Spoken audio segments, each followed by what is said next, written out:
I'm going to spend 100 days in Palworld 1.0 to answer one question. How good is the game now? Pretty lifeless. Enemies are repetitive. Generic survival game, rough frame rates, Boring NPCs. But now, more than 2 years later, we'll check out the new NPCs and missions, reworked storyline, new bosses, pals, and new glitches to see if the game is actually worth it. And I'll be doing it in hardcore mode. If a pal dies, it's gone forever. And if I die, it's game over. Here we go. I spent 100 days in Hardcore Palworld. We began shipwrecked at the beach. Right in front of me, there was a tablet with a strange message. After picking it up, I took my first steps into this island. Ooh. It was beautiful. I could see a massive tree in the distance, even what looked like a volcano. The first thing I came across was a statue, which unlocked fast travel, and gave me my first technology point. Just a few steps away, there was another survivor. She installed a survival guide on my tablet, and suggested I visit a nearby settlement once I was ready. I started gathering branches from the ground, which let me build a primitive workbench. This got me to level 2, which let me increase one of my stats. I continued punching trees, collecting stones, and making some basic tools. With that done, it was time to capture my first pal. I opened the technology tree and was surprised at how massive this thing was. I first unlocked the pal sphere and pal box. Once I crafted the sphere, I came across a cute little lamb ball. In order to capture it, I would need to weaken it. So... poor little guy. The nearby pals suddenly became aggressive, and I ended up forcing my new friend to fight his own kind. At least they weren't dead, right? With my first companion secured, the next objective was building a pal box. This was basically the command center of my entire base, letting me assign pals to live and work there. I placed it down and deployed Lambo immediately. The poor little guy didn't even have a bed yet, so he simply curled up and fell asleep on the ground. The temperature also started dropping, and I was getting pretty cold, so I quickly crafted a torch, which provided some warmth for me and my new little friend. Another notification said that pals without beds would eventually get stressed. So I quickly unlocked the straw pal bed technology and got to work. I noticed a new objective tracker which had construction goals for upgrading my base level. I unlocked the wooden chest technology, gathered some resources, and placed the blueprint down. Lamball immediately ran over and started helping me build it. He also gathered materials on his own, without me having to tell him anything. I decided to give my friend a proper name, so I call him Wooly. After finishing all the current base missions, I upgraded my camp to level 2. This increased the number of pals I could have working at my base. I had new objectives. Wooly took care of the construction once again. Following this, I built a proper house for myself. Well, it was more of a box. I then set up a repair bench, which let me level up my base even further. Now I could have up to 3 pals at home, so it was time to recruit more. While exploring around, I came across a blue mineral called Paldium. This was super important, because I needed it to craft more pal spheres. I also stumbled upon my first treasure chest, and a small pal soul. Apparently, it could unlock hidden abilities, if offered to a statue of power. I had no idea what that even was. Right beside this, I found a journal of another castaway. It talked about his discovery of the pal spheres. Not long after, I found another Lamball and decided to experiment with the capture mechanics. Throwing a sphere without weakening the creature only had about a 50% chance of success, so...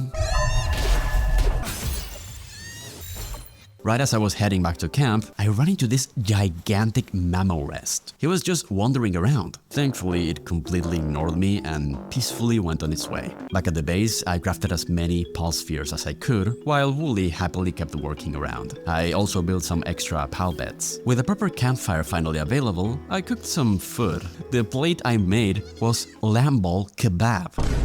I also discovered I could pick him up and carry him around. On day 3, we got a total of 3 lamballs at home. My next objectives required me to craft proper clothing, a shield, and a parachute, so I unlocked the technologies and got back to gathering resources. I spent a while chopping trees, collecting enough fiber and paldium, until I managed to make my first set of clothes. The last item on the list was the parachute, but crafting it required cloth, and cloth required wool. There was only one way to get that. Moving on, I discovered that capturing multiple copies of the same pal rewarded me with bonus experience and, eventually, something called a Lift Monk effigy. This thing supposedly enhanced my abilities if offered to a statue of power. With the wool I got, I was able to make cloth and finally craft a parachute. So I made my way to a nearby cliff and glided away. It was amazing. Here I also noticed my next objective waiting in the distance. A small settlement sat on the horizon and I had to find its chief. It was finally time to leave the safety of my little base and venture deeper into the world. Before traveling into the wilderness, I wanted to make sure I was actually prepared. I unlocked the required technologies and crafted a bow, arrows, and a spear to defend myself. There was no way I was going alone though. Wooly, of course, was coming with me. Before heading out, I also built a feed box and filled it with food so the pals would have something to eat while we were away. This let me upgrade my camp to level 4. It was finally time to leave. I opened my parachute and glided out into the unknown. As we followed the road deeper into the island, we ran into new creatures. The first was a little cat-like pal, which unfortunately didn't survive our first encounter. The next one, however, we were able to catch it. A little further ahead, we discovered another pal that looked like a walking seed. I really loved discovering all the different types of creatures. It was like playing Pokemon for the first time. That excitement turned into panic when I spotted a Mamorest again. This one had a gigantic boss health bar. He was level 38. I didn't want to risk Wooly's life, so we just quietly walked away. Instead, I focused on catching smaller pals. One of my favorites was this tiny puppy called Peppereye. We just kept collecting as many creatures as we could, earning another effigy. On day 5, we met a veteran pal tamer carrying a shotgun. He explained how I could recover my belongings after dying. Well, that wouldn't work for me since I was in hardcore mode. Right beside her was another big statue, which let me unlock another fast travel point. I kept collecting multiple copies of pals to grind more effigies and XP, which let me reach level 7. Not every capture went smoothly though. I encountered this one called Daydream, which actually managed to break free from my pal sphere. I decided not to push my luck and went back to base. Here I assigned my new companions to work. Watching the little Peppereye chop down trees was so cool. Just look at him. I really liked how each one had its own specialty. Since I was here, I continued expanding the place. First, I built a ranch, where the lamb bulls immediately approached and started to graze. This would eventually provide me with wool, so I wouldn't have to, you know. Right nearby, I built a berry farm. I proceeded to plant some seeds and water the crops. I loved doing this. It was super relaxing. On day 6, I focused on improving the settlement even more. I unlocked the Palgear workbench, continued completing base missions, and upgraded the entire camp to level 5. This let me assign a new pal, so I put Daydream to work. With all that done, it was time to continue the adventure. Wooly and I resumed our search for the small settlement. Along the way, I captured a tiny penguin pal called Pinglet, and before long, we came across 2 travelers resting beside a campfire. One of them asked me to deliver a special dish to the settlement, and the other simply gave me 5 paladin fragments. Not bad. Nearby, I found yet another effigy alongside a note, explaining it could be offered to a statue of power. I still have no idea where to find that. As we continued exploring, I wandered down the shoreline and couldn't help but stop for a moment. There were these Peppereyes swimming in the water. Even Wooly decided to jump in for a swim. Eventually, we came across a massive futuristic tower on the horizon, but before reaching it, we found this tiny chipmunk pal. I immediately threw a pulse sphere, but it escaped. And before I could react, Wooly absolutely destroyed him. He was a killing machine. If I actually wanted to catch anybody, Wooly needed to calm down. I switched him to peaceful mode, which made things much easier. We continued exploring forward, recruiting several more pals along the way, before arriving at a beautiful waterfall, where a group of frogs was chilling. They were surprisingly tough. They destroyed my shield and forced me to actually dodge attacks for the first time. After finally capturing them, I was able to grab a new special sphere. Apparently, these let me capture stronger pals. Nice. By the time night fell, I finally reached the mysterious structure. It was called Rain Syndicate Tower. It looked intimidating. Thankfully, there was another fast travel statue statue nearby. After a quick restock on past spheres back to my base, I discovered a dungeon nearby the tower called Hillside Cavern. The recommended level was 13 and I was just level 9, so I marked it in my head for later and continued exploring the surrounding area. This is where I encountered my very first human enemy. A masked syndicate thug stood there carrying a pistol. I tried approaching and he immediately pointed the gun at me. More syndicate members rushed in while their bullets shredded my shield. I panicked. Things could be over just because of this tiny mistake. I gave it all to survive.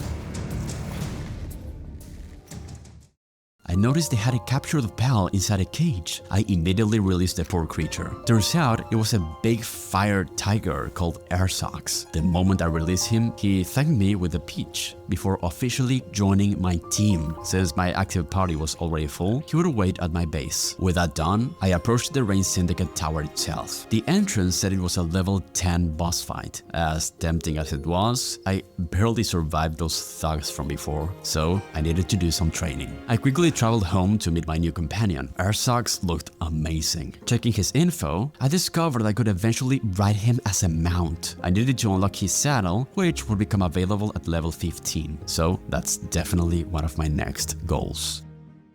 After spending some time resupplying arrows and taking care of my base, I continued my journey towards a small settlement. Along the way, I kept capturing new pals, eventually reaching level 10. Then, I witnessed one of the coolest moments so far. Two huge mammorests were fighting each other. They were launching massive attacks back and forth, and one of them nearly killed Arsox. He could have died, like permanently. Seeing creatures like that battling naturally out in the open made the world feel so much more alive. I even threw a pulse sphere at one of them, but it didn't even work. I definitely wasn't ready for pals like this yet. After the fight ended, I stood right next to the body of the fallen pal. I wondered, how big could these creatures get? What's the biggest pal out there? And minutes later, I got a hint to my question. When I reached this beautiful beach and saw the scattered remains of what looked like a colossal skeleton. Moving on, I discovered a new area called Golden Hills, where I spoke with a farmer who asked for my help. Apparently, a shady group had stolen most of the local water pans. Since I already had a panglet with me, I gave it to her, completing the quest. Finally, I reached the small settlement. The village itself was beautiful. I saw new pals, like these massive cows and goat-like creatures. I also discovered a hot spring, where some pals were relaxing together. They were having the best time of their lives.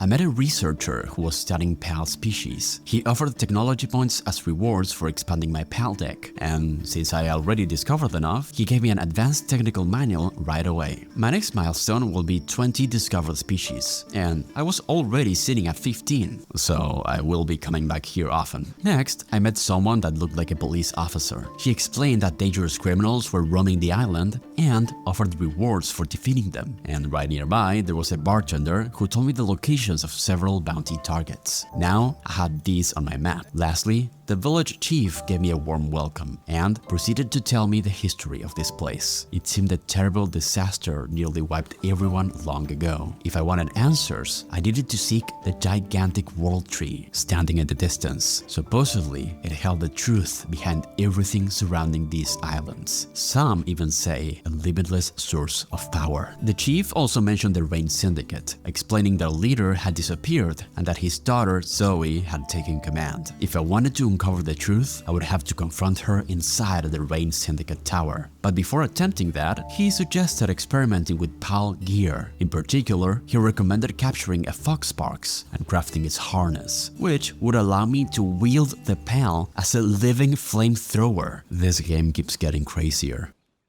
Back at my base, I immediately started researching new technologies. I unlocked the Foxparks harness, a saddle for another PAL, and finally, the Statue of Power. Oh, also a hot spring. My pals had been working non-stop for days, so a little relaxation was well deserved. The moment it was finished, Katava jumped straight in and looked happier than ever. It was so cute seeing them like that. Next thing I did was to try the new harness with Foxparks. I literally picked him up with with both hands and use him as a flamethrower. This game is unbelievable. After spending the whole night cooking berries, I filled the feed box. Everyone suddenly sprinted towards it in desperation. I felt so bad for forgetting to feed them. With everyone finally happy again, I crafted the saddle and summoned Rashor. I was able to ride my first pal. It was so cool. He also had unique abilities like Bug Blast and Reckless Charge. It obliterated the weaker pals. After this, I finished building the Statue of Power. Finally, I could use the Lift Monk effigies. I was able to permanently improve my pal capture rate. Lastly, I made a 3-shot bow. This one shot 3 arrows while spending just 1. Returning to the village chief, he gave me my next task, to challenge the Rain Syndicate Tower. Before risking the whole run, I figured a little more training wouldn't hurt. I spent the rest of the day talking to everyone in the settlement. The chief judge of a pal exhibition wanted me to find a Lift Monk. A merchant offered all kinds of goods, although nothing really caught my attention. A samurai challenged me to hunt down 5 powerful bosses, and then I found a pal merchant. Here, I could literally buy and sell pals. It felt wrong. I sold a few extras and used the profits to buy a Nightwing, my very first flying pal, along with a Lift Monk for one of the village quests. The new pal was fantastic. He soared gracefully in the air. Unfortunately, I couldn't actually ride him because I hadn't unlocked his saddle technology yet. I handed over the Lift Monk to complete the exhibition quest, but now he gave me another request for a different pal. For now, my priority was to train my team to prepare for my first boss fight. Southwest of the tower, I noticed a nearby bounty on the world map. I figured it would be the perfect way to gain some experience. On the way, I looted a few chests, while Wooly went on an absolute rampage. I also trained my other pals, of course. Nightwing was a beast. He unleashed this massive whirlwind attack that looked incredible. Eventually, I reached the bridge where the bounty target was waiting, a level 12 boss. That was even higher than the tower I was supposed to go to. I didn't want to risk everything here, so I kept training my pals elsewhere.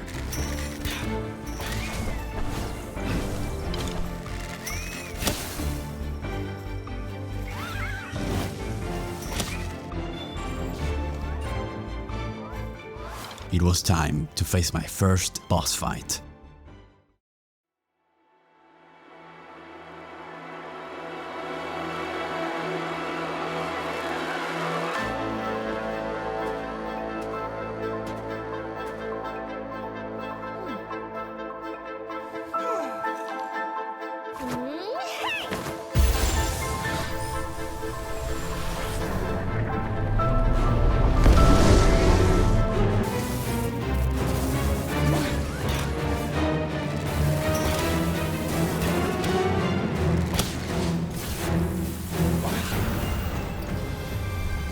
I did it! We survived, and I got a relic as a reward. I then was teleported to the top of the tower. The view here was amazing. The entire world stretched out in front of me.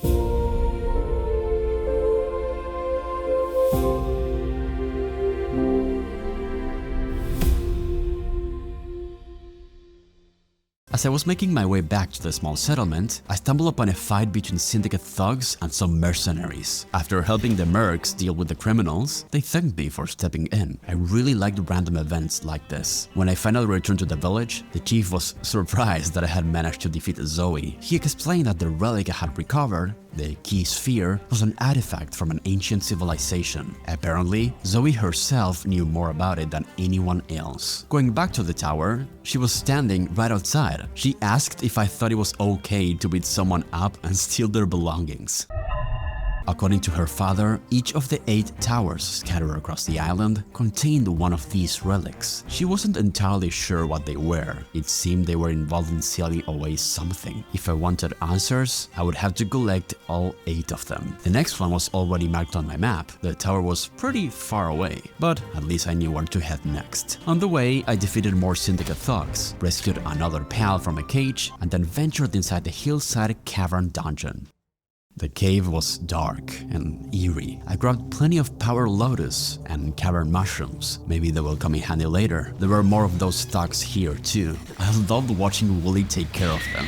The dungeon kept opening into larger areas until eventually we reached what looked like an abandoned settlement built around the waterfall. I continued looting everything I could. Eventually, I entered a massive cave with an enormous tree. There were several Melpacas roaming around, and one of them was the actual dungeon boss. The fight didn't last very long. Wooly defeated the boss pretty much on his own. We collected the rewards from the 2 treasure chests and left the dungeon victorious. By the time we stepped back outside, night had fallen, and I'm pretty sure there were different pals roaming around. I spent some time catching the new species before moving on.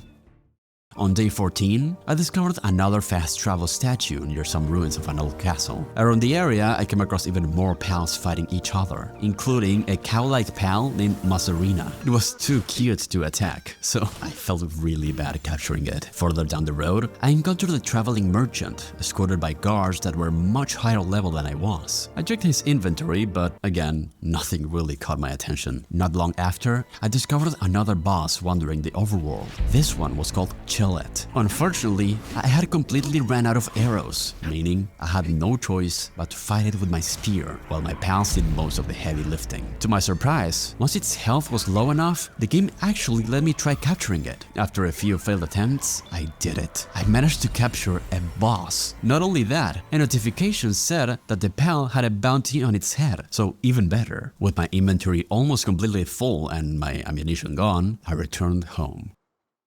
Since I was level 16, I could unlock tons of new technologies. The one I wanted most was the Nightwing saddle, which would finally let me fly. Unfortunately, crafting it required ingots, which I had no idea how to make. Turns out, I needed a primitive furnace, so we made one all together. With that done, I placed some ore inside, and nothing happened. I actually needed a fire-type pal to work on it. The moment I summoned Foxsparks, he immediately walked over to the furnace and started breathing fire into it. I really loved this mechanic. It made every pal feel like it actually had a purpose around the base. While waiting for the ingots to finish processing, I accidentally discovered another feature. I could actually sleep alongside pals, sharing beds with them. It was so cute. Since the ingots still weren't finished, I decided to spend the day improving my base. I unlocked and built the crusher, followed by the stone pit and the logging site, giving my pals plenty of stuff to do. This let me upgrade my base to level 6 and even level 7.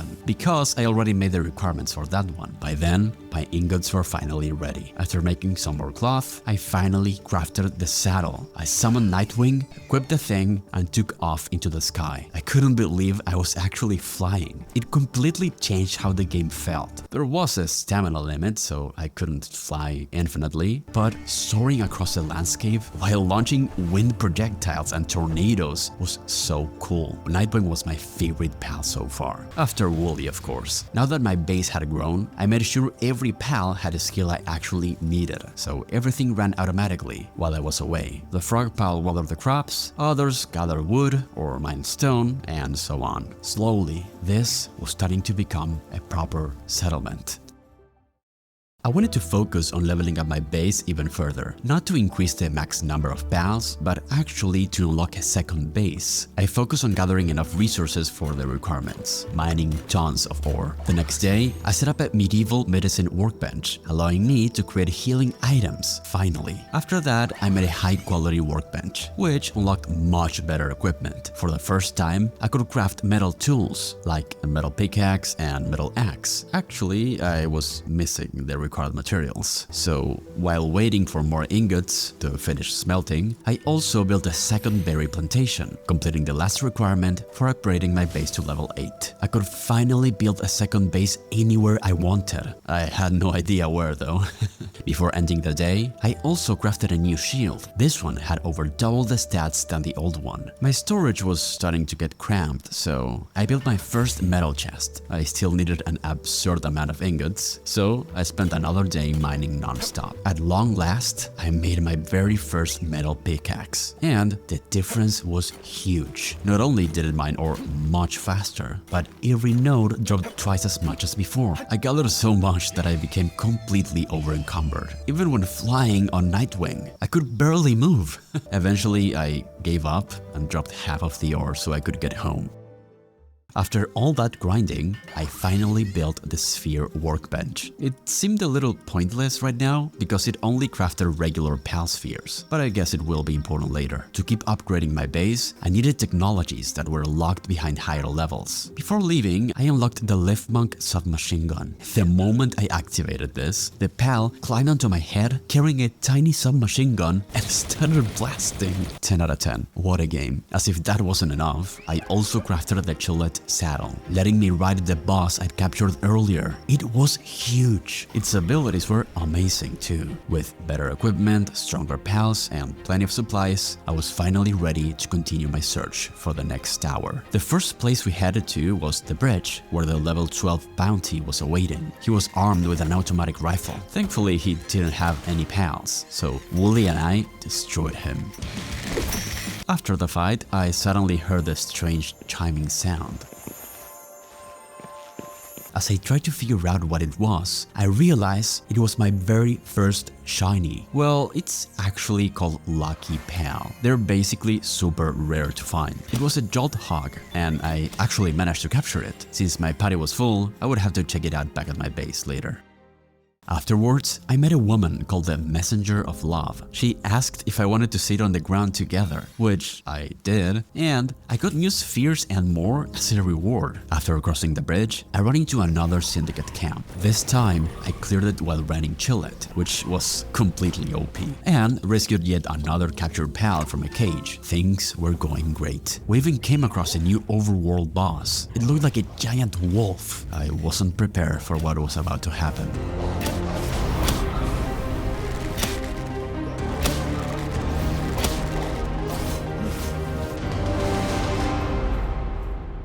My pal was dead. It was gone.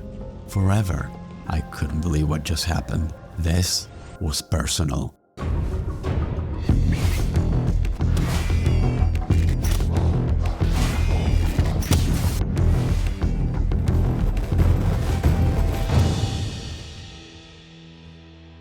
In the end, I got my revenge, but it didn't really feel like a victory. I had lost one of my favorite pals. After the fight, I stood beside Nightwing. I gave him something to eat and spent a moment petting him. He saved me when I needed him the most, and after what just happened, I wanted him to know that. I continued my journey until finding another tower. This one was different. It had an air current that launched me high into the sky. The panoramic view here was unbelievable. It looked like something out of an Assassin's Creed game. Activating this tower revealed a huge portion of the map, clearing the fog of war. Seeing just how much unknown land still remained made me realize how huge this world was. I wanted to see everything, especially that thing in the middle of the ocean. There was an island enclosed inside a giant energy dome. I had no idea what was hidden in there, or even how to reach it, but we will find out. While exploring nearby, I came across a human prisoner locked inside a cage. I freed him, but almost immediately a group of syndicate thugs showed up. Before I could even react, the man pulled out an actual lightsaber. It looked amazing. Together, we quickly dealt with the attackers. The man introduced himself as Harold, an adventurer. He rewarded me with 5 medical supplies and a starfruit before setting off. Honestly, I much prefer his lightsaber. I climbed to the edge of a nearby mountain and overlooked the whole island. I could even hear the sounds and noises from different pals all over the place.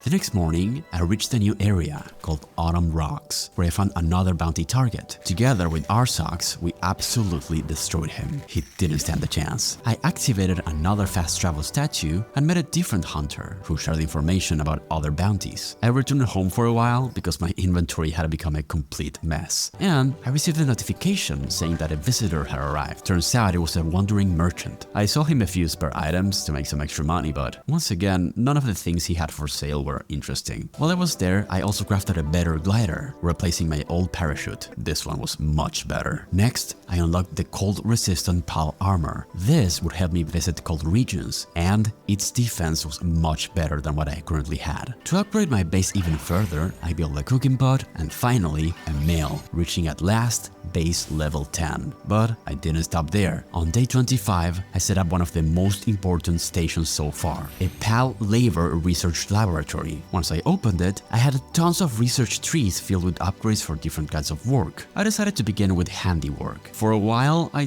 didn't know how to assign a PAL to perform the research until I came up with the solution. Just pick them up and literally throw them at the station.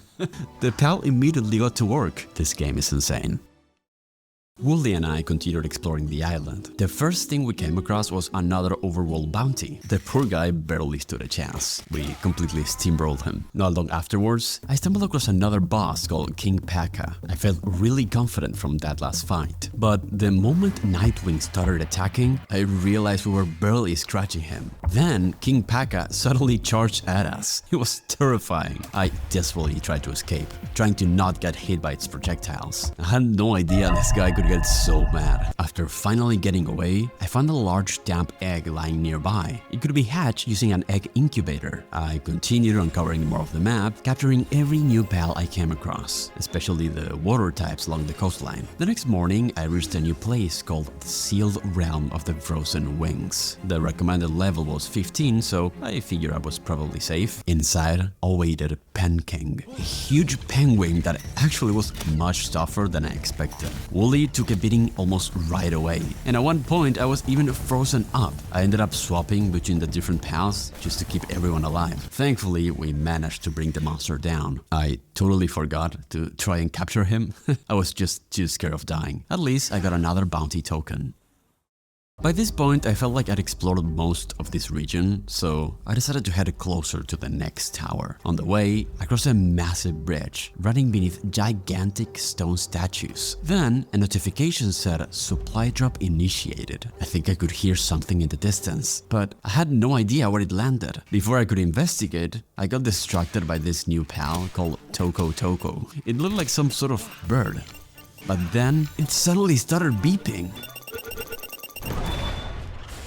The guy was literally a creeper from Minecraft. I'm pretty sure it would kill me instantly if I stepped too close. Anyways, eventually I reached a place called Crescent Moonshore when I finally decided to use my new spheres. This made things much easier. A little further ahead, I actually came across the supply drop. It looked like a crashed cargo pod with a treasure chest. Inside, I found a Might Remedy, which permanently increased my attack, several Gigaspheres, and most importantly, a makeshift assault rifle schematic. I couldn't wait to check that one out. The next day, I contemplated a huge lake surrounded by beautiful waterfalls. I love the look of this place. After activating another fast travel point, I continued exploring some strange structures. They looked almost like alien ruins. This was called Ancient Ritual Site. There was a level 36 branchary who was roaming around, so I decided to stay as far away as possible and return to my base. It was time to craft that assault rifle. After gathering some materials, I made the weapon workbench, but there was a problem. The rifle required 87 ingots, which was insane, and even 25 high-quality PAL oil. I only had 7. As much as I wanted this, I had no idea how to get that oil, so the rifle will have to wait. At this point, I realized something I've never noticed before. The technology tree had a separate section called Ancient Technologies, and I hadn't spent a single one of my ancient technology points. One of the technologies was the egg incubator, so I immediately unlocked it, set one up, and placed the egg I found inside. I was really curious to see what would come out. The next morning, I resumed my journey through the northern regions, capturing every new PAL species I came across. My favorite were the flying ones, called Gale Claw. Oh, I kept finding more large eggs to hatch too. Not long after, I came across a strange structure which had some kind of force field. To pass through, I had to complete some sort of hacking minigame. By timing the button correctly, it disabled the barrier, and I was able to loot the stuff inside. One of which was a handbook that increased a PAL's planting affinity. Interesting. I later ran into another bounty target. I noticed his PAL was a Mozzarina, and Instead of attacking it or just taking it out, I decided to capture it. I then sent Arsox to fight the boss, while I stayed at a distance firing arrows. The battle took much longer than I expected though, but it was worth it. Defeating him rewarded me with another ancient technology point. So grinding boss fights is actually important to get those cool technologies. I continued heading north until I found another massive tower. This one also had an air current with a fast travel point at the top. I had an amazing panoramic view of the whole place. Once again, I cleared an even larger portion of the world map. My actual objective was located on a different island across the water. I wondered how much bigger this world actually is. After returning to my base, I unlocked the technology for gigaspheres. Making them was pretty costly. Just for reference, normal spheres only required palladium, but megaspheres already needed ingots, and gigaspheres doubled those requirements. If I wanted to keep progressing, I really needed a second base near a large ore deposit. I decided to craft megaspheres for the moment, since they were cheaper, and they were still doing the job just fine. I proceeded to unlock cement, which let me build a PAL expedition station. Setting the thing up though was a nightmare. I couldn't find the proper place. The problem was that I literally had no space left in my base. Since we were on a mountain, the slopes made everything really awkward. I spent so much time until finally I found this weird specific spot that actually worked. It looked horrible. Half of it was floating off the side and also clipping into the terrain. This base was a disaster. No aesthetics at all. The expedition station let me send my pals out on missions to explore dungeons and gather resources for me. The only one I'd unlocked was called Verdant Hollow. Every pal contributed a different amount of firepower, and I needed to reach a certain total in order to maximize the rewards. The biggest surprise was my lucky Jolthog, the shiny I caught before. Even though it was only level 9, its firepower was unbelievably high compared to my other pals. I found it funny that I could send up to 100 pals in a single mission. I chose so many of them until I managed to reach the firepower required. My favorite part was that you could actually see every single pal spawn and run inside the cavern. There were dozens of them sprinting off, ready to go on their adventure. I love this. Setting up this station also let me upgrade my base to level 11. Then I remember something. The egg. The incubation had finished. The pal turned out to be a duck, which was called Fuak. It was only level 1. I expected some tiny little baby duck, but look at this huge boy. He's taller than me. I decided to keep him in my party. He was my baby after all. I immediately placed another egg into the incubator. I wondered if these pals were any different than the ones you found in the world.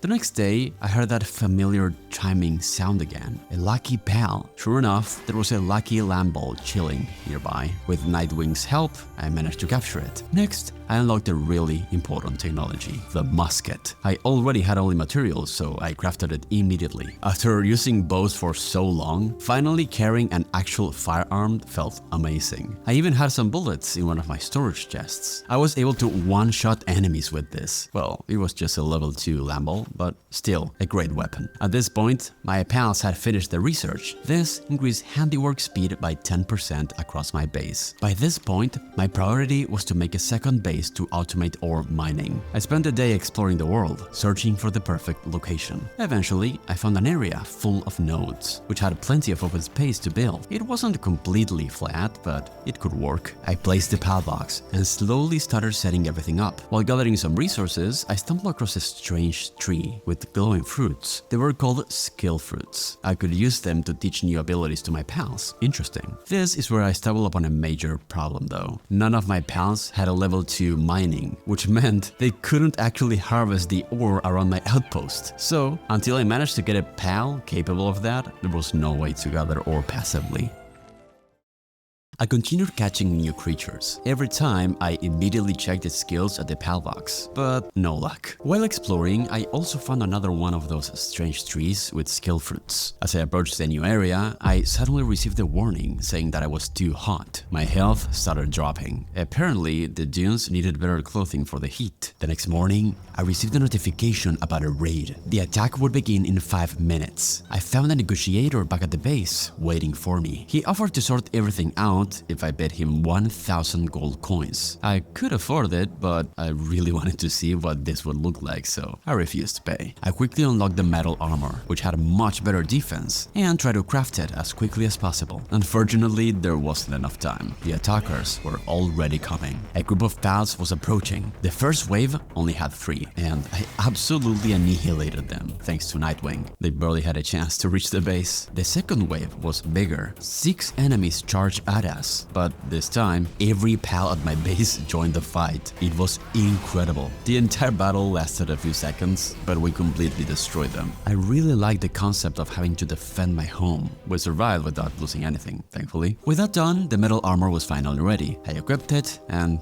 it looked pretty good, even though it didn't really cover my entire body. At this point, I remembered about the egg I left at the incubator. I went over to hatch it. A new pal called Scutlass came out, and I immediately placed another one inside. It seemed that the conditions around the incubator affected how quickly each egg developed. This new one had a 100% incubation speed bonus, so it would take a couple of minutes to finish.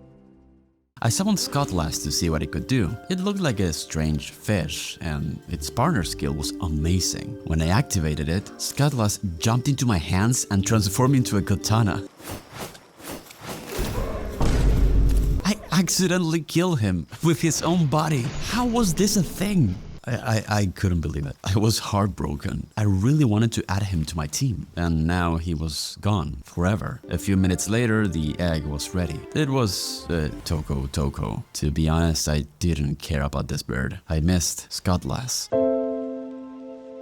Thanks to the heat resistance from my new metal armor, I was able to return to the Twilight Dunes. I was surprised by the level of the pals here. Even the Tokos were level 34, which was too high for me. Some pals were pretty aggressive, so I escaped before they could destroy me. Further on, I found another one of those structures protected by the force field. There were strange nodes scattered around it that I was able to destroy. Every time I broke one, some kind of energy floated towards the barrier. Once all were taken care of, the force field disappeared. I really liked how varied the minigames were. This let me grab all the loot from inside. I got a metal armor schematic too, probably a better version of the one I'm wearing. I also found a statue and unlocked a new fast travel point. Checking the world map, I noticed a level 55 boss. Yeah, I was getting out of this area. Back at my secondary base, one of my pals was feeling sick. His condition was over full. I felt terrible, so I immediately let it rest. I also built 2 more berry plantations to make sure everyone had plenty of food. I proceeded to explore the southern side of the island. Instead of sand, this area was covered in grass, and the pals were much closer to my level. I captured a few pals that looked like different variants of ones I had already seen. These were much stronger. I had to use a couple of Gigaspheres for the Jolt Hog, but I continued capturing everything. The one that really got my attention was one called Elgrove. It was a big creature with horns. It looked pretty intimidating. My pals were nowhere near its level, so I decided to leave it alone. Eventually, I discovered a place called the Seal Realm of the Swordmaster, which had a level 25 boss inside. Once again, that was too high, so I'll come back later. Even though I had been capturing new pals, not a single one had level 2 mining. It was so frustrating, but I needed to keep going. During my search, I reached the new fast travel tower, which gave me a beautiful panoramic view of the whole area, clearing even more fog from the world map. I was really close to the volcanic region now. I could actually see it myself. It looked pretty scary. After this, I managed to capture a new pal called Dumad. Then, an Elgrove approached the corpse and started eating it. It continued until the entire body disappeared. What even is this game? I was extremely tempted to capture Elgrove, so I attacked it. The thing immediately charged towards me, but thankfully I had Nightwing, so we flew to the skies and kept attacking from above. Even with Elgrove's health almost completely depleted, a Gigasphere still wasn't enough. I literally ran out of them, so I had to try with less powerful spheres. It was really difficult to capture, but after several attempts, I did it. Hopefully it's worth it. Back at the base, I discovered that Elgrove had level 2 mining, and not just him, Damar had it too. I immediately deployed both of them, and they got straight to work collecting ore. I could finally automate gathering this, instead of constantly mining every node by myself. I was so happy. To make the system even better, I constructed a monitoring stand. This allowed me to control how everyone worked around the base. There were different work intensity settings. Normal work demanded humane working conditions, while cruel work increased their speed and movement at the cost of their sanity and hunger. I could even order super hard work, which demanded brutal working conditions. The part that really interested me was the ability to allow or prohibit specific types of work for each pal. I assigned Damar and Elgrove exclusively to mining, so they wouldn't get distracted. Afterwards, I went to investigate a nearby supply drop. A couple of Syndicate thugs were guarding it, so I killed them and opened the crate. Inside, I found a vital remedy, some crude oil, several gigaspheres, and a schematic for heat-resistant armor. With ore gathering finally automated, I focused on replenishing the spheres I had used. I crafted several more. I didn't want to run out again. Since I was pretty short on bullets, I unlocked the technology to craft coarse ammo. This required even more ingots, so it would take some time. Meanwhile, I remembered that there was a beginner fishing set available in the technology tree. I crafted it and took it to the nearby lake. I love when there's relaxing activities like this. Unfortunately, nothing really happened. No pal took the bait. I wondered if I had to find a specific fishing spot, so I flew towards the beach to search for one. Here, I noticed several moving silhouettes underneath the water. I cast my line over them and it worked. The fishing minigame began. I had to keep a small bar aligned with the fish icon by holding the mouse click. It was almost the same as Stardew Valley. My first catch was a celery, alongside some items like aquatic pal fluids and a small pal soul. The next catch was a pangolin, but not only that, I also received some ancient civilization parts. This was normally dropped by bosses, so fishing is actually really good. I continued doing this over and over, getting new pals and even leveling up too. I had a great time. One thing that I noticed at the base was that none of my pals were completing any research. Even though mining was supposedly in progress, it was at 0 this entire time. To try to fix it, I constructed a monitoring stand here and adjusted everyone's work assignments. Finally, one of my pals started working on it. To improve my chances of capturing stronger pals, I unlocked a new technology called the Heavyweight Module. This would increase my capture power. I also discovered the grappling gun tech, which was an ancient technology. Before I could finish crafting it, a wandering merchant arrived. He was selling ammo, which I had been struggling to produce, so I bought some. He also had a high-quality pal oil, so I got that too. My grappling gun was finally ready. Pulling myself toward different places was pretty fun, but the cooldown was 10 seconds, and the range was underwhelming. Since I already had a flying pals, this felt unnecessary. At this point, I realized the expedition I sent earlier was complete. My pals returned with plenty of loot, including ores, spheres, and even ancient civilization parts. Pretty good. I immediately sent them on another expedition. Finally, I decided to explore some of the remaining fogged areas on the map, and during my search, I discovered the Free Pal Alliance Tower, which contained a level 20 boss. It was the perfect challenge for my team. It was time to fight.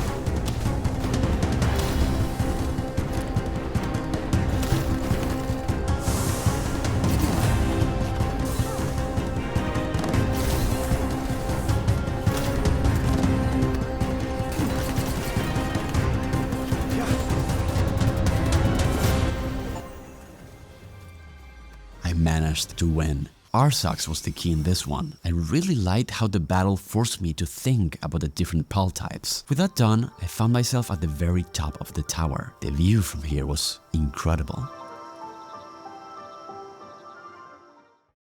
By now, I had defeated 2 different tower bosses, so I cooked some food to celebrate what we accomplished so far. Turns out boss fights are one of, if not the most efficient ways to gain XP. So I decided to explore the remaining question marks on the world map, hoping to find new bosses appropriate for my level. One of them was a level 16 human bounty called Siren. Nightwing completely steamrolled the fight in seconds. While flying around, I was checking out some new areas, trying to find stronger enemies.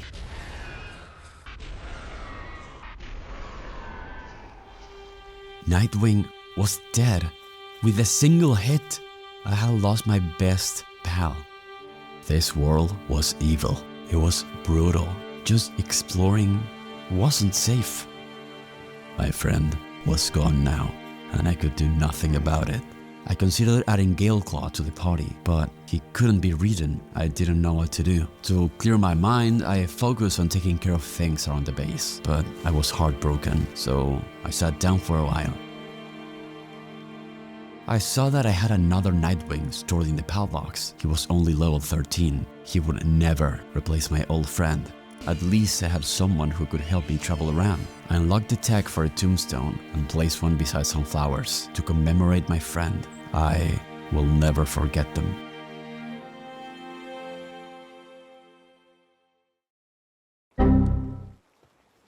I decided to train my new pal, Nightwing Jr., so he could catch up with the rest of the team, since he was heavily underleveled. I returned to fight the huge penguin I defeated a long time ago. Apparently, every boss in the world could be fought infinitely. You just needed to wait for its cooldown to finish. So, I started revisiting some of the bosses I already won, including Cholet. Bit by bit, Nightwing Jr. was becoming stronger. In the meantime, I captured several new pal species I had never seen before. I also met a pal breeder who gave me a mission. He needed 5 cakes to make his pals breed.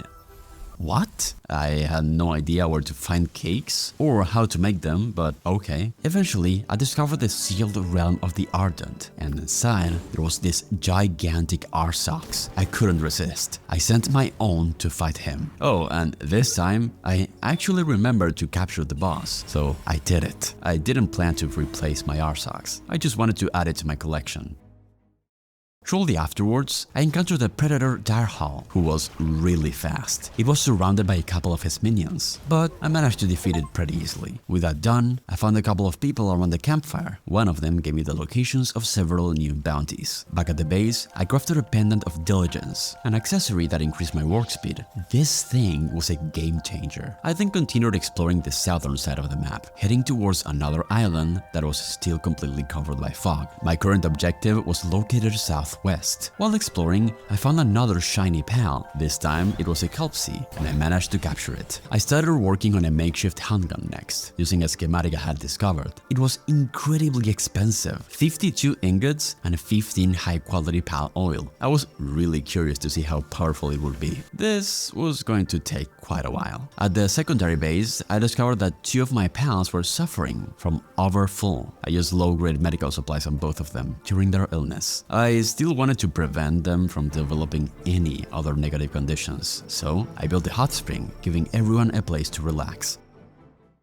I checked the PAL expedition station next and discovered that I had unlocked a new option, probably because I defeated the second tower boss. This one had more requirements. The firepower was higher, and I also had to include 15 grass-type pals. I had to assign a total of 96 pals just to be able to launch the mission, and now I had to wait. While exploring the overworld, I decided to fight the bounty named Crash. During the battle, I noticed there was a capture probability above his head. I actually managed to capture my first human. Why is this a thing? When I returned to base, he was inside the PAL box, alongside the other pals. I could see his stats, health, attack, defense, everything. This one even had a trait, Masochist. I summoned him, and he immediately started mining alongside my pals. This game was insane. While exploring, I spotted several floating islands far away on the horizon. They looked incredible, but I had no idea how to reach them. None of my flying pals would have enough stamina to get there, but it looked pretty cool. Eventually, I reached an area with so much heat that even my current armor couldn't protect me. I guess I needed to craft something better. The problem was, my main objective was located in that region, so I needed to get to work soon. In the meantime, I traveled north to uncover some of the question marks. I captured several electric pals I had never seen before, and I even attacked a syndicate fortress, plenty of thugs. I also released the pal they were holding prisoner. When I returned to base, I realized the feed box was completely empty, so everyone was starving. I had no idea how this happened, so I got to fixing it. I unlocked tomato and lettuce plantations and set both of them up. Then I spent quite some time personally helping everyone with the farming. Oh, and after so much time, my makeshift handgun was finally ready. I tested it against a nearby pal and killed it with a single shot from a really great distance. This gun was amazing. I checked the technology tree and discovered the breeding farm. I unlocked it, but once again, there wasn't enough space anywhere inside my primary base, so I decided to go to my secondary one. The moment I arrived, I received a notification saying that a meteorite descent was in progress. I could actually see the meteor falling from the sky. I headed directly to the site. Turns out there was an alien pal called Xenovator, level 23. Actually, more than one. I managed to defeat 2 of them and tried capturing the last one. It was really intimidating, but after weakening it, I managed to add it to my collection. Beside it was the meteorite itself, which I realized I could mine. I got meteorite fragments, which I had no idea what they were for, but I grabbed as many as possible. Back at the base, I summoned my new pal. The way it ran around was really funny and terrifying, just flopping his arms around. Finally, I constructed the breeding farm. Now, I just needed to figure out how to bake a cake, because apparently pals needed to breed. I took the cooking pot and I discovered the ingredients that I needed. It was pretty fun watching my pal just make the whole thing work. Next thing were milk and eggs. So I deployed a Mazzarina so she would produce milk at the ranch, and also a chickpea, which will do the same for the eggs. All I could do now was wait. The next day, another negotiator arrived. Once again, I refused to pay. In the meantime, we had already enough milks and eggs for my first cake. I started cooking it. I was surprised by how ridiculously long it took to cook this thing. Eventually, a syndicate scouting party attacked the base. My new handgun let me destroy them from really far away. Once they got closer, I let my pals take care of the rest.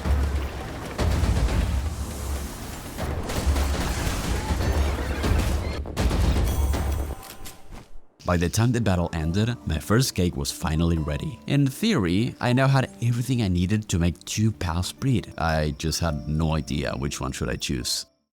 I ended up going with Nightwing Jr. to the breeding farm, since he was one of my best pals. Then, I tried pairing him with Arsox, only to realize that they were both the same gender. So, I replaced Nightwing with Xenovator. I had no idea what kind of pal would come out of this. Finally, I placed the cake inside a small wooden box and waited for the magic to happen. After some time, they finished breeding and produced an egg. I placed it inside the incubator, but it would take some time. Since I didn't have any more cakes, I removed the pals from the breeding farm and set off to train my party even further. My first objective was a bounty named Grail, who was carrying a massive machine gun. I was almost completely out of ammunition, so I hid behind a rock and let Fuak handle the fight. He absolutely annihilated. However, immediately afterwards, we accidentally attacked a level 36 Mamorest. There was no way we could defeat it, so immediately I started to retreat to the fast travel point. It was so scary. After that, I continued re-fighting bosses, including Grisbolt, trying to get my lower level pals some experience. Then we challenged the King P.A.K.A. I switched between each of my paths to take that thing down.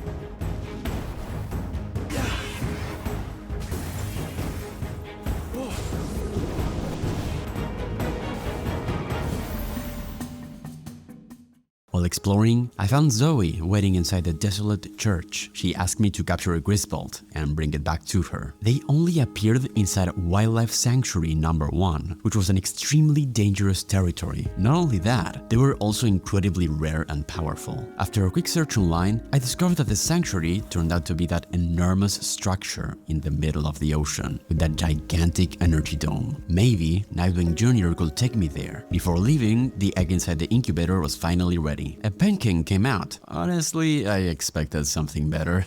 However, it had a level 3 mining, so not bad. I assigned him to the secondary base. To prepare for any rare pals, I spent the rest of the day crafting gigaspheres, one after the other, so I wouldn't run out again. Creating so many spheres by hand was really time consuming, but there was a solution.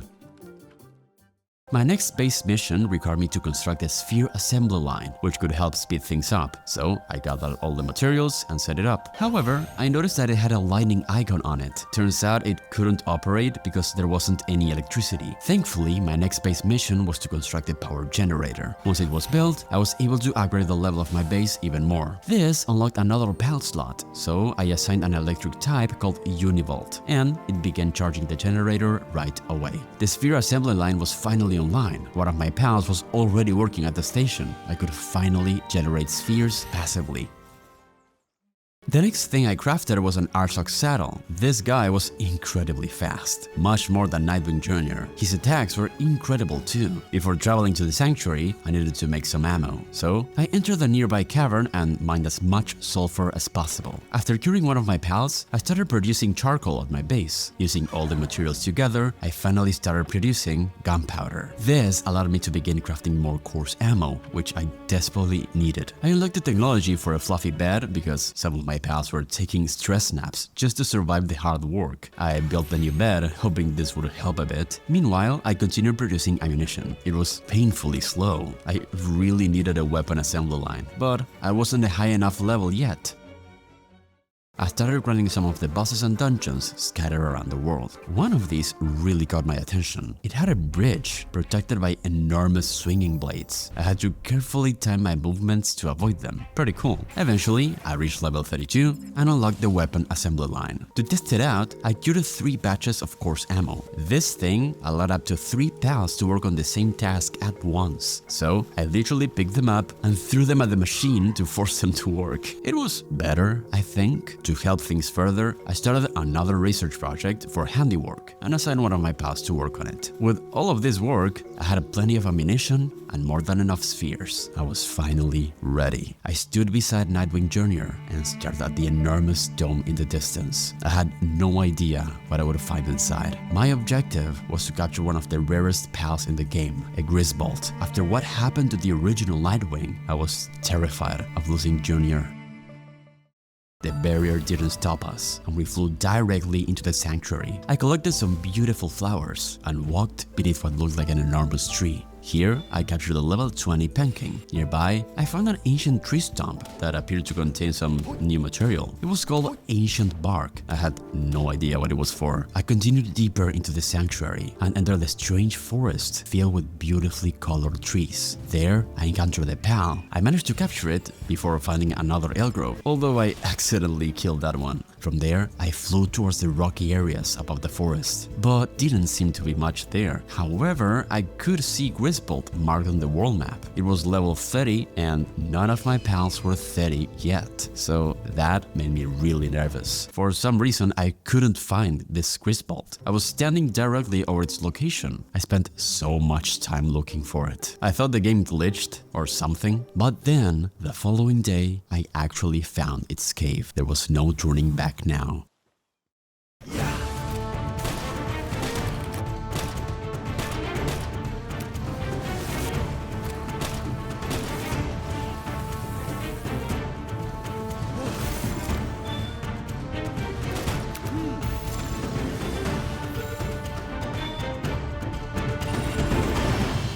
I had actually done it. After everything it took, I finally had a Griswold of my own. I spent some time capturing more of the pals living around the sanctuary. I also tried fishing for a bit, getting some ancient civilization parts and frag grenades. I began flying back home. Along the way, I encountered a sleeping dinosome and captured it. I also saw a new NPC called the Journey Junkie Wanderer, who asked me to bring him a Tombat. I had no idea where to find that pal, so I continued flying home. Once I finally reached the base, I immediately added Grisbolt to my party. He was huge. Apparently, he could be used as a mount too, but his saddle wouldn't become available until level 40. Look at this absolute unit. I love this guy. I returned to Zoe and showed her my new friend. She couldn't believe I had actually managed to find one, and I finally earned her respect. However, she immediately had another job for me. She wanted me to get some payback against the Free Pal Alliance, a violent group that claimed to protect pals. To complete the mission, I needed to capture or defeat 5 of their members. Back at the base, I finally had enough materials to craft a heat-resistant metal armor. It provided level 2 heat resistance, among other things. This would allow me to go to the volcanic region region where the next tower was located. I spent almost the entire day crafting the new outfit. It took an absurd amount of time, but eventually it was ready. With this, I was finally able to continue with my main objective. I began traveling towards the volcanic region with my new armor. On the way, I saw a supply drop falling from the sky and immediately went to investigate. I found several ultraspheres along with the katana schematic. Eventually, I reached the beach filled with beautiful palm trees. I was getting extremely close to my main objective. There appeared to be an entire settlement. This place was called Fisherman's Point. It was a small coastal village filled with merchants, officers, and people with different quests. I spent some time contemplating everything, looking at all the little details. One of the officers asked me to collect some sulfur, while another person gave me information about new bounties. I also met a wise hunter who wanted me to capture 100 pounds, but I had already captured more than 200. Because of that, I immediately received the reward twice in a row. Nice. One of the merchants here sold ammunition. This was a game changer. Crafting it was too time consuming, so I stocked up on quite a bit of ammo. Another citizen gave me a side mission to deliver 10 pieces of hard wood. But then I spoke with an officer who asked me to investigate a group called the Brothers of the Eternal Pyre. They had apparently been challenging random people to fights and causing trouble around the region. I questioned another villager who directed me towards an informant somewhere inside the volcanic region. While traveling through the area, I captured a new flying pal called Vanworm using one of my ultraspheres. Eventually, I reached the informant's location and asked him about the shady group. He told me they had lost their previous leader and a man called Axel took control. Since then, the group had become a little too hot to handle. I returned to Fisherman's Point and reported everything to the officer. He told me that if I defeated Axel, I would get a good reward. The location of the tower was finally marked on my map. Before I could prepare for the fight, another raid attacked my base. I immediately returned home and helped my pals defend it.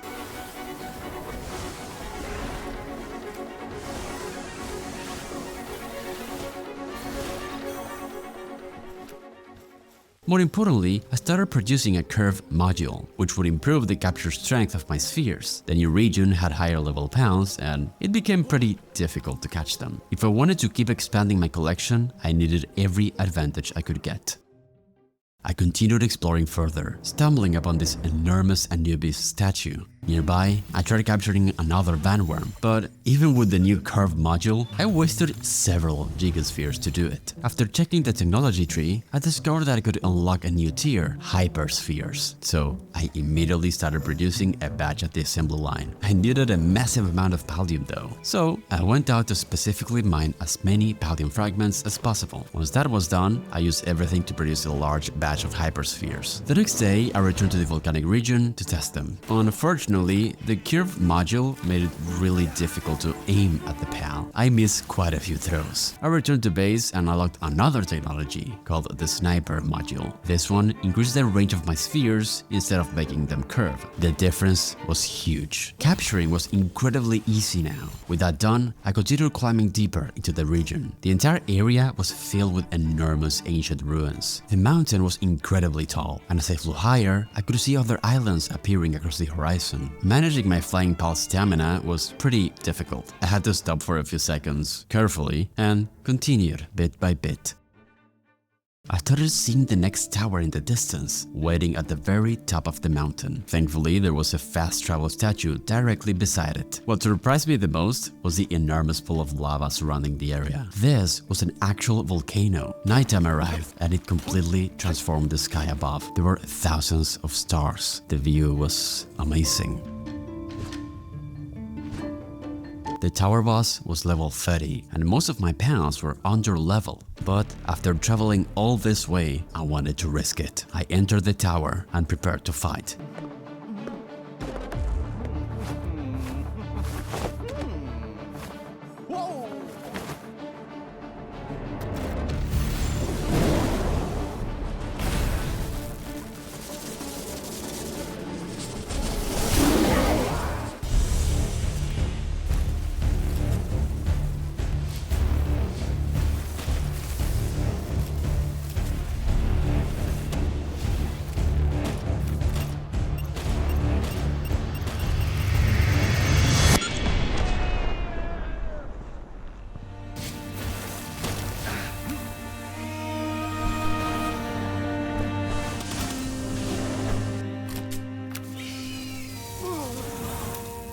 We lost. Wooly gave everything, and he was gone. No matter how much we tried, it wasn't enough. The battle timer finished and I was kicked out of the arena, completely naked. I had lost my attire, my inventory, all of my pals. Feeling completely defeated, I went back to the volcano. Thankfully, all of my stuff, including the pals, were there. I was able to recover everything except for Wooly, my friend. He was gone for good. He had been with me since the beginning. I couldn't believe he did what he did. I constructed a tombstone in Wooly's honor. In the silence of the night, I stood beside his grave and remembered all the moments we'd shared. He might not have survived the fight, but I would never forget our time together. If I wanted to defeat that boss, I needed to prepare a much better team. Ground-type pals will probably be effective. While searching for potential candidates, I encountered the level 32 Damar guild. It was both a ground and water-type pal, so I decided to capture him. He was also a higher level than most of my current party, so he was a pretty good addition. I started training him by revisiting some of the old bosses. During the grind, I noticed an enormous structure in the middle of the ocean. It appeared to be an oil rig, and according to the world map, it was a level 30 area. I wanted to check it out.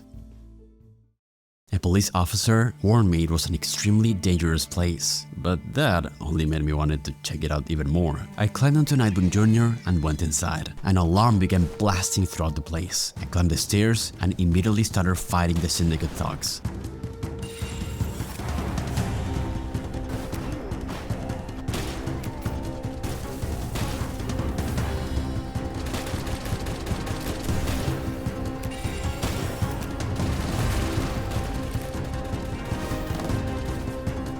Surprisingly, we completely annihilated everyone on the oil rig. I searched the entire structure, expecting to find a powerful boss, but there wasn't one. Instead, I discovered a large treasure chest, and opening it allowed me to seize the oil rig. We were pretty close to another island further north, so I crossed the water to explore it. I discovered the sealed realm of the sorcerer, which contained a level 28 boss. Since it was already nighttime, I decided to leave the fight for later. Nearby, I found several people resting behind the cooking pot. They gave me information about the area and revealed the locations of some new bounties. My training continued as I moved from one overworld boss to the next. I wanted every pal in my party to be strong enough for my rematch against the tower boss. I defeated even more bounties and pals. My biggest target was a massive Mosanta, which gave us some great XP, getting everyone in my party to level 35. But this wasn't all. I also finally captured my first Mammo Rest. Seeing something that massive part of my team felt amazing. Best of all, it was a ground-type pal, which was exactly what I needed. I also crafted a saddle, allowing me to ride him. It was incredible. His attacks were devastating. Thanks to him, I was able to capture another one of his own species. I put them to test in different boss fights.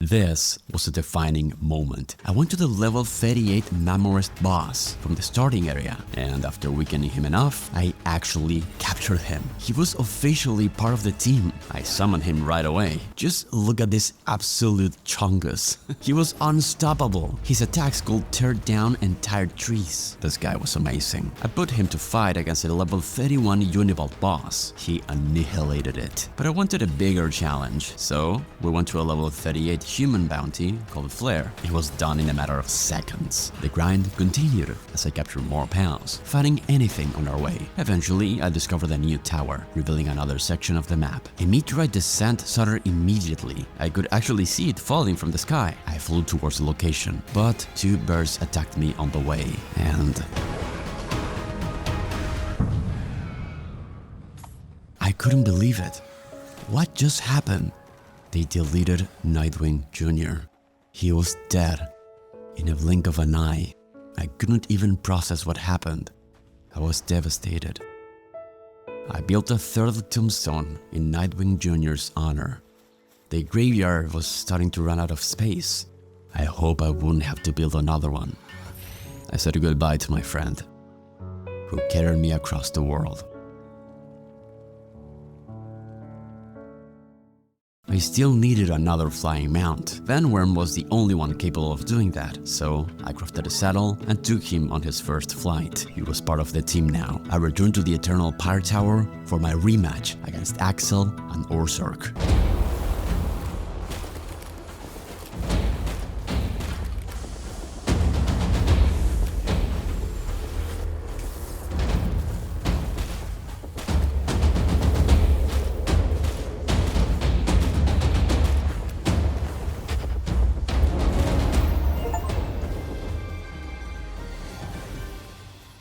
We finally did it. We avenged our fallen pals. Defeating the boss rewarded me with the Key Sphere of Sloth. The top of the tower gave me a beautiful view of the entire region. This made me realize how much we've gone through, all the battles we had overcome together. I returned to Fisherman's Point and reported Axel's defeat to the police officer. He was relieved to hear about this. The next tower was incredibly far away. It was northeast, somewhere in an unexplored section of the world map.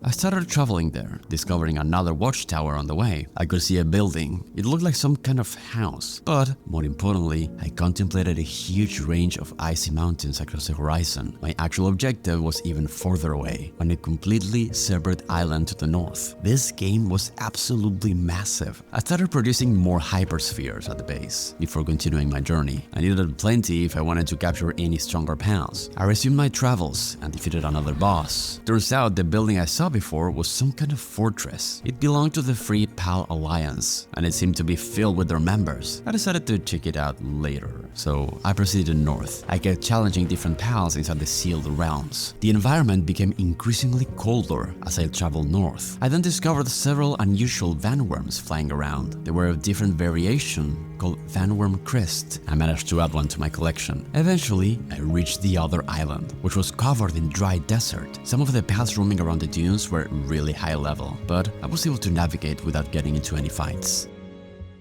My main objective led me to a settlement called Doom's Shelter. I finally reached civilization again. I spoke with the reticent inhabitant who noticed that I was a long way from home. He warned me that the region had become more dangerous and also told me to not trust the PIDF. Their leader, Marcus Dryden, was apparently the worst of them. This group charged exorbitant protection fees and treated everyone terribly. He wanted me to speak with the other people living here to confirm everything myself. As night arrived, I started freezing to death. My armor didn't provide enough cold resistance, so I teleported back to base to sleep. Back at the Dune Shelter, I spoke with the locals, confirming what I was told. Something was definitely wrong. I was directed towards an old tunnel, located east of the settlement. If I wanted to uncover the truth, I needed to go there. I followed the directions towards that place. Once inside, it was incredibly dark. I could barely see where I was going. Then, a level 54 black marketeer was waiting at the very end. He bought and sold contraband, specifically pals. They were much higher level than my party, so I bought one to try out later. There were several suspicious crates around the place. I examined them and discovered proof of illicit activities, containing the name of Marcus Dryden. Right after, an officer showed up. Instead of arresting me, he let me off with a warning and practically confirmed everything I had discovered. He told me to investigate the local station if I wanted to learn more. I added a beacon to my party and went straight to the quest location. It was packed with level 40 officers, but they didn't seem to be hostile. I carefully explored the building until I reached the chief's desk, which was covered in documents. They mentioned a mysterious sphere containing an incredible amount of power. Whatever Marcus was planning, it seemed to be connected to the key spheres. I returned to Dune's Shelter and reported everything to the NPC. The evidence confirmed that Marcus was exploring the village. So, my final objective was to defeat him and free Dune's Shelter from his rule. I began preparing for the upcoming fight. He would be the fourth major boss to face, and I had beaten only the first half of all towers. This world was so much bigger and far more dangerous than I expected. It was a beautiful place, but also ruthless. I lost several friends along the way, and now I was headed into another deadly fight. But my journey was far from over. This was only the beginning. Yeah.